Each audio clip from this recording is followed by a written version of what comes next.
100 నుంచి ఎంతకి వెళ్ళిందండి 140 డిఫరెన్స్ ఎంత అండి 40% అంతేనా సో ఇక్కడ ఆ 140 అనేది 100% కనుక అయితే ఈ 40 అనేది ఎంత అవుతుంది వాడు ఏమన్నాడు ఇంకో మాట మీకు చెప్పాను అమ్మ ఐ అంటేనేమో చిన్న వాల్యూ తీసుకోవాలి లో అంటేనేమో పెద్ద వాల్యూ తీసుకోవాలి పెద్దది అంటేనేమో చిన్న వాల్యూ తీసుకోవాలి చిన్నది అంటేనేమో పెద్ద వాల్యూ తీసుకోవాలి చెప్పాను ఇక్కడ డిక్రీజ్ అవుతుంది ఎంత డిక్రీజ్ అవుతుంది క్వాంటిటీ అన్నాడండి ప్రాబ్లం అవునా ఎంత పర్సెంట్ రెడ్యూస్ అవుతుంది లేదా డిక్రీజ్ అవుతుంది కన్సంప్షన్ అనేది అన్నాడు సో డిక్రీజ్ అవుతుంది అన్నాడు కాబట్టి రెండు వాల్యూస్ లో నుంచి హైయెస్ట్ వాల్యూ ఏదైతే ఉందో దాన్ని 100% అని తీసుకుంటా డిఫరెన్స్ 40% ఎంతో క్యాలిక్యులేట్ చేసుకుంటా సో 140 అనేది 100% అయితే 40 అనేది ఎంత అవుతుంది సో క్యాన్సిల్ చేసుకోండమ్మా సో 200/7 ఇదైనా చేసుకోవచ్చు ఇలాంటిది ఇంకో ప్రాబ్లం చేయండి మీకు క్లారిటీ ఉంటుందా పక్కన ఇంకో ప్రాబ్లం ఉంటుంది చూడమ్మా if the price of a milk falls down by 20% by how much percent must a householder increase the consumption so as not to decrease his expenditure on his item ఇక్కడ ఏమన్నాడు if the price of the milk falls down by 20% తగ్గిందంటండి ఇంతకుముందు 100 ఉండేది కాస్త 20% తగ్గి 80కి వచ్చిందంట అంతేనా అయితే how much percent must be house holder increase అన్నట్టు కాబట్టి చిన్న వాల్యూ 100 చేసుకోవాలి చిన్న వాల్యూ ఎంత 18 అనేది 100 అయితే 20% అనేది ఎంత 25%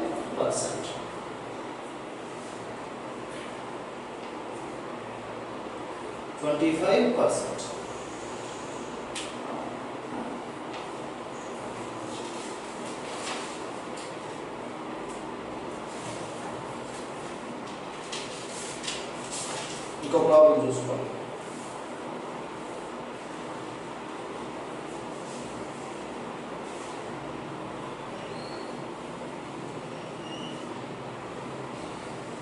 ఇంకో ప్రాబ్లం రాయండి the rate of commodity is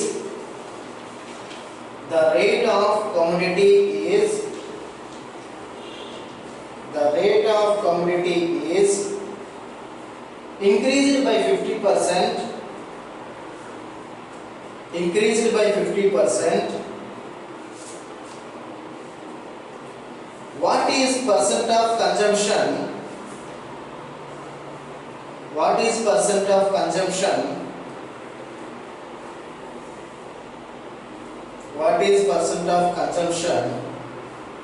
We have to reduce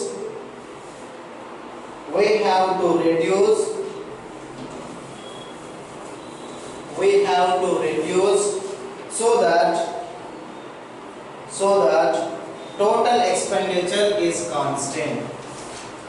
that total expenditure is constant.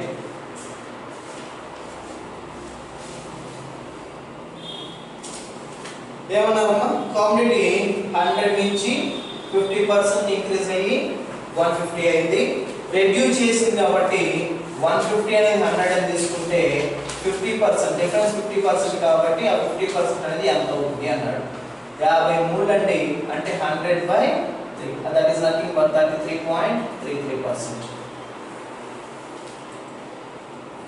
ఇంకో మెథడ్ చూడండి అన్న ఇందాక ఒక మెథడ్ చెప్పుకున్నాం కదా ఇంకో మెథడ్ చూడండి ఆ ఎక్స్పెండిచర్ ప్రైస్ కామోడిటీ రిలేషన్ ఏమని చెప్తాం expenditure is equal to price into quantity లేదా కామోడిటీ లేదా కన్సంప్షన్ ఇనిషియల్ ఎంత ఉందండి 100 ఆ 100 ని కాస్త పర్సెంటేజ్ విషయం పక్కన పెట్టుకోండి అమ్మా 1 అని తీసుకుంటా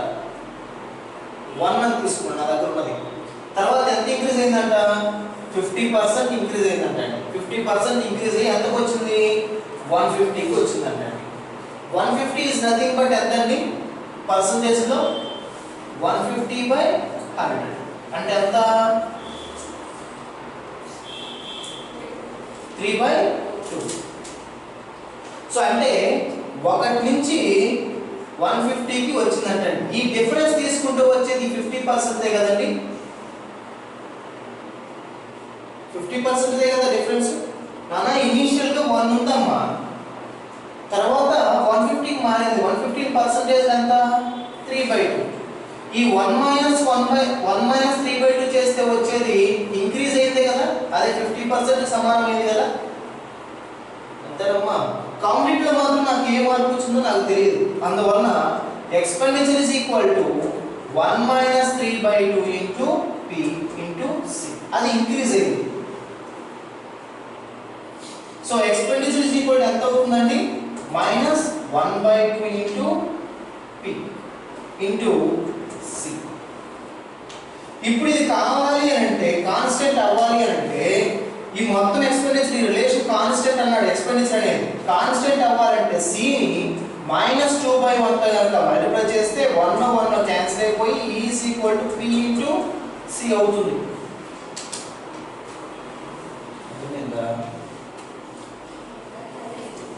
ఈజీగా ఉంది కానీ తెలుసుకుంటే మంచిదమ్మా.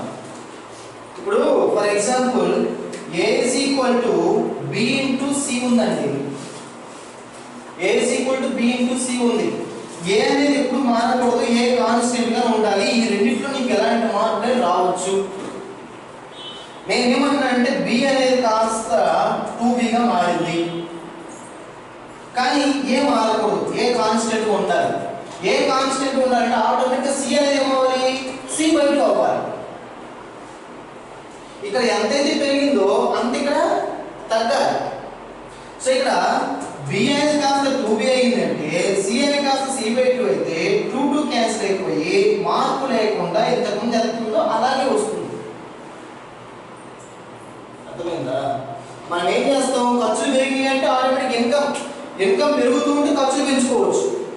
కానీ ఎక్స్పెండిచర్ ఎటువంటి మార్పులు రాకూడదంటే కాస్ట్ పెరిగింది అంటే వాడకమైనా తగ్గించాలి, లేదా వాడకం పెంచామంటే దాని కాస్ట్ అయినా తగ్గి ఉండాలి. ఈ రెండింటిలో ఒకటి పెరిగి ఒకటి తగ్గితే నీకు ఎక్స్పెండిచర్ అనేది కాన్స్టెంట్ గా ఉంటుంది, లేదంటే ఎక్స్పెండిచర్ అనేది చేంజ్ వచ్చేస్తుంది. వాడు ప్రతి ప్రాబ్లం ఏమంటున్నాడు? ఎక్స్పెండిచర్ కాన్స్టెంట్ గా ఉండాలి, ఎక్స్పెండిచర్ కాన్స్టెంట్ గా ఉండాలి అంటున్నాడు. ఎక్స్పెండిచర్ కాన్స్టెంట్ ఉండాలంటే ప్రైస్ ఇంక్రీజ్ అయిందంటే ఆటోమేటిక్ గా కాస్ట్ అనేది కూడా, క్వాంటిటీ అనేది కూడా తగ్గాలి, లేదా క్వాంటిటీ ఇంక్రీజ్ అయిందంటే ప్రైస్ అనేదైనా తగ్గాలి. ఇక్కడ 2 టైమ్స్ ఇంక్రీజ్ అయ్యింది, ఆటోమేటిక్ గా కన్సంప్షన్ అనేది హాఫ్ టైం తగ్గిపోయింది. అప్పుడు క్యాన్సిల్ అయిపోయి ఇంతకుముందు ఏ రిలేషన్ అయితే ఉందో అంతే రిలేషన్ ఉంది. అంటే ఏ ఎలా ఉందో ఇప్పుడు కూడా ఏ అలాగే ఉంది అని అర్థం. సార్ దాన్నే బాగుంటుంది దాన్ని చూడండి, కానీ కాస్త రిలేషన్ గుర్తుపెట్టుకోండి, కొన్ని సందర్భాల్లో ఉపయోగపడుతుంది.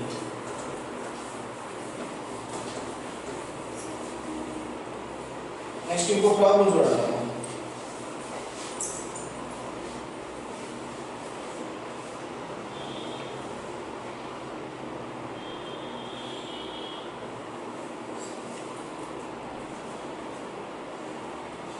Price of sugar rises.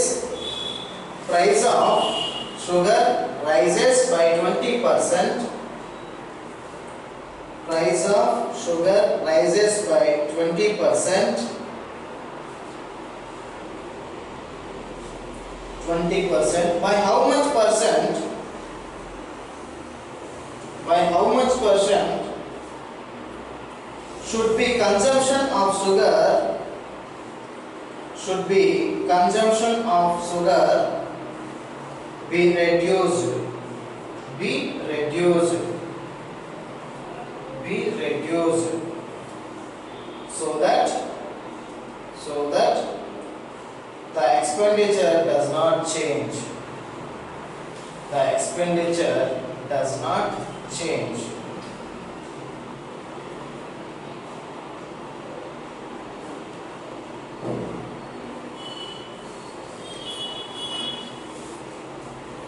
The expenditure does not change.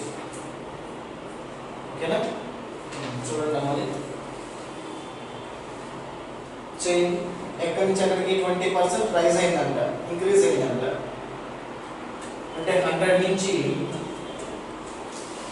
120 అయింది. సో ఎంత తగ్గుతుంది కాబట్టి పెద్ద వాల్యూ తీసుకోవాలి.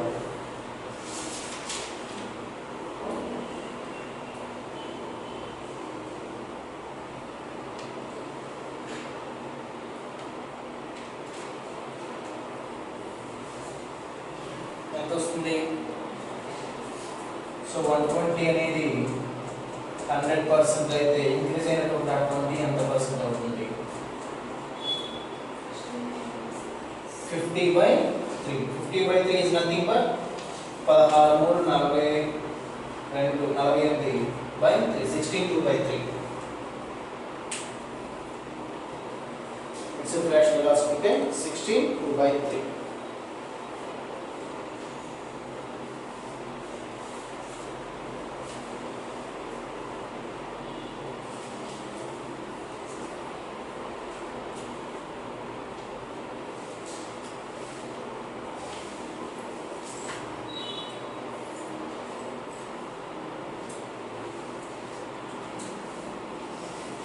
ఇంకో ప్రాబ్లం మనం చూడండి. If the price of the commodity is decreased by 20%, if the price of the commodity is decreased by 20%, if the price of the commodity is decreased by 20% and its consumption is increased by 20%, and its consumption is increased by 20%, and its consumption is increased by 20%, what will be the increase or decrease in the expenditure? What will be the increase and decrease in the expenditure?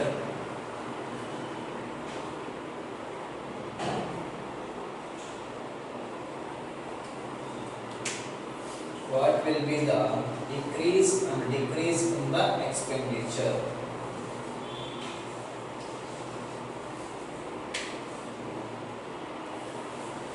Okay, Amma.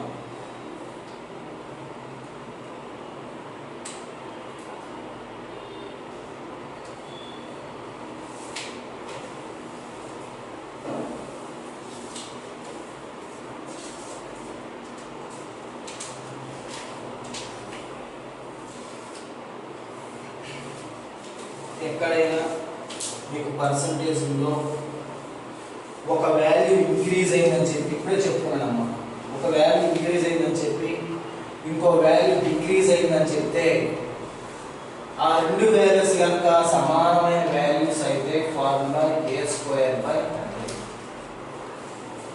ఆ రెండు values కనుక డిఫరెంట్గా ఉంటే అప్పుడు +or - a +or - b +or - a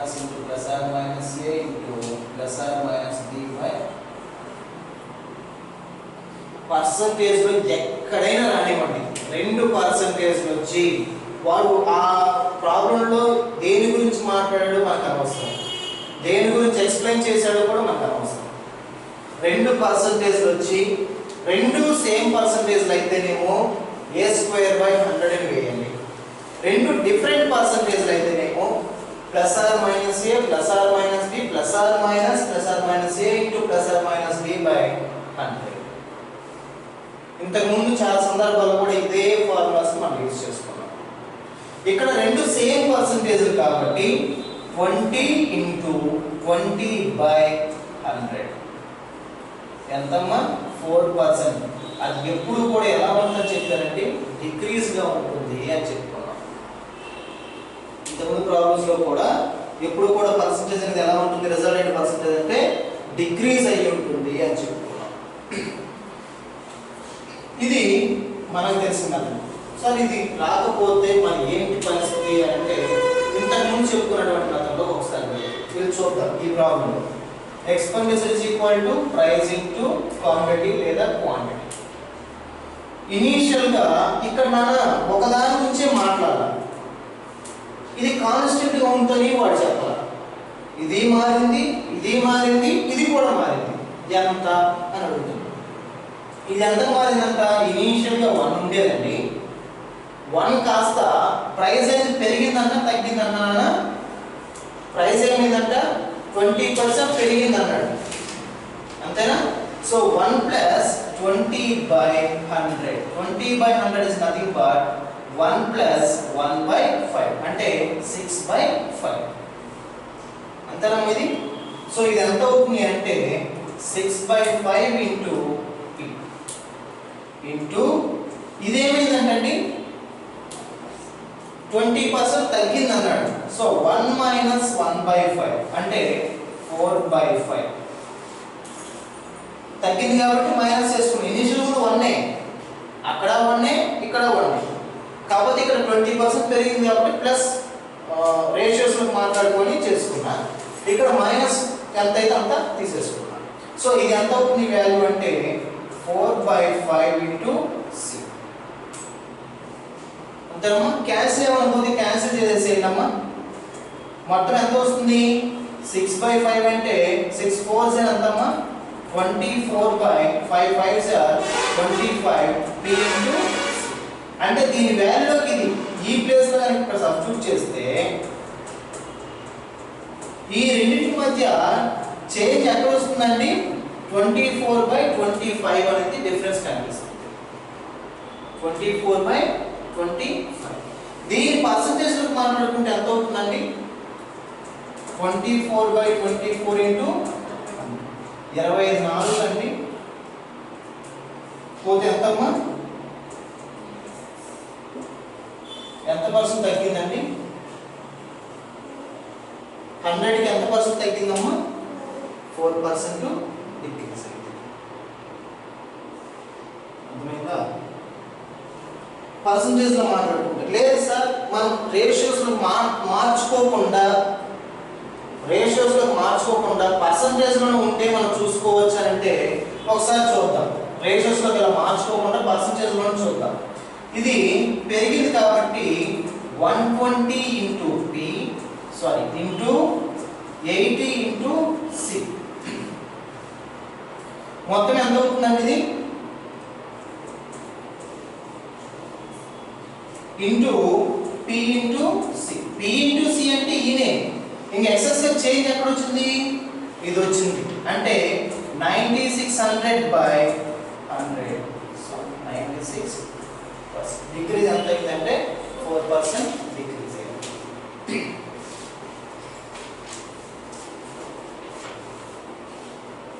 అర్థమైందా? ఇదైనా చేసుకోండి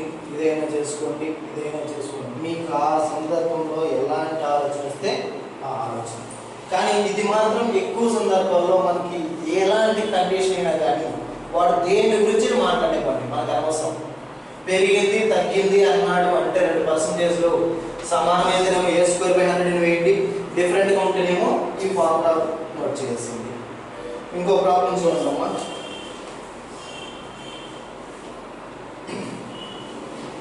If the price of a commodity be raised by 40%, if the price of a commodity is raised by 40%,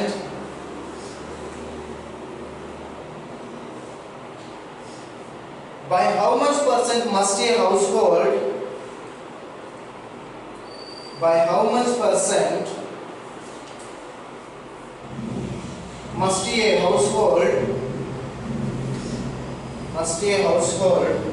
reduce his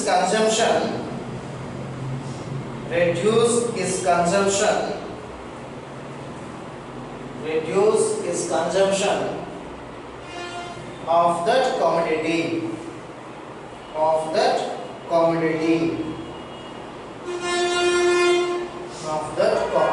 so as not increase his expenditure.